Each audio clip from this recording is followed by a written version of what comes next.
Hi friends, welcome back to my channel Manga Venkat vlogs అండి. Hi friends, ఎలా ఉన్నారు? Hi friends, ఈ వీడియోలో ఉన్నవాడిని గుర్తుపట్టారా? వీడు ఫన్ మంతు అంటారనమాట వీడి పేరు. వీడికి ఒక రోస్టెడ్ వీడియోస్ అనే ఛానల్ ఉంది. వీడు ఎంత విధవ అంటే సభ్య సమాజానికి చీడ పురుగులు అనమాట. వీడితో పాటు ఇంకో ముగ్గురు ఉన్నారు. కొన్ని వీళ్ళ పేరెంట్స్ ఏమన్నా తక్కువ చదువుకున్న వాళ్ళ అంటే ఐఏఎస్ ఆఫీసర్లు, తర్వాత ఎంఏ ఎంఫిల్ అలాంటి చేసిన తల్లిదండ్రులు అనమాట. వీళ్ళని స్వతంత్రంగా బతకమని వదిలినందుకు వీళ్ళు దేశం మీద ఇలా పడి సమాజానికి దరిద్రంగా తయారైపోయారు. వీడిని లోపల వేయించేదాకా హీరో సాయి ధరమ్ తేజ్ ఊరుకోలేదు.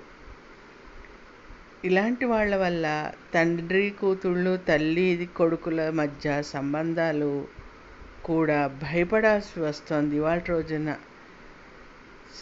చంటి పిల్ల లాంటి కూతుర్ని తండ్రి సొంతంగా ఎత్తుకోలేకపోతాడు, లాలించలేకపోతాడు, పాలించలేకపోతాడు, ఆడించలేకపోతాడు. అంత వల్గర్గా మాట్లాడాడండి వీడి ఫ్రెండ్స్ కలిసి. మీరు చూడండి ఒకసారి ఆ వీడియో. ఎంత దరిద్రంగా ఉందంటే ఆ ఛానల్ని నాకు తెలిసి బ్లాక్ చేసినట్టున్నారు. అంత వెధవండి వీడు.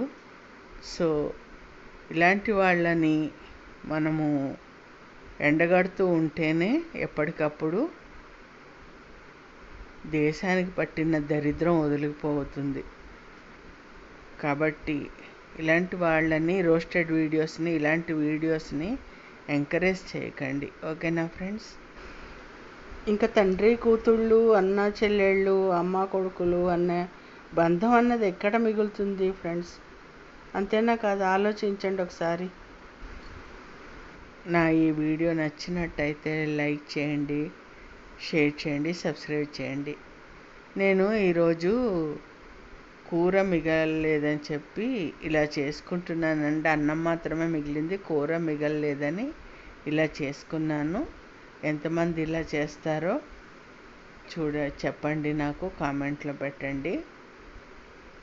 ఇవాళ రేపు కొంచెం మోడిఫై చేసి టమాటా రైస్ అది అని చెప్పి మసాలాలు అవి దట్టిస్తున్నారు. కాకపోతే ఇప్పుడు ఇదివరకు అలాంటివి ఏం లేవు కదా, మామూలుగానే చేసుకునేవాళ్ళం. సో ఇంగువ పోపుతోటే చేసుకునేవాళ్ళం కాబట్టి నేను అలాగే చేశానండి. మీకు నచ్చినట్టయితే లైక్ చేయండి, షేర్ చేయండి, సబ్స్క్రైబ్ చేయండి ఫ్రెండ్స్. ఓకేనా? తప్పకుండా లైక్ చేయండి, షేర్ చేయండి. లైక్ చేయడం మాత్రం మర్చిపోకండి. అలాగే నేను చెప్పినట్టు ఇలాంటి వాళ్ళు చేసే వీడియోస్ని కూడా ఎంకరేజ్ చేయకండి ఫ్రెండ్స్.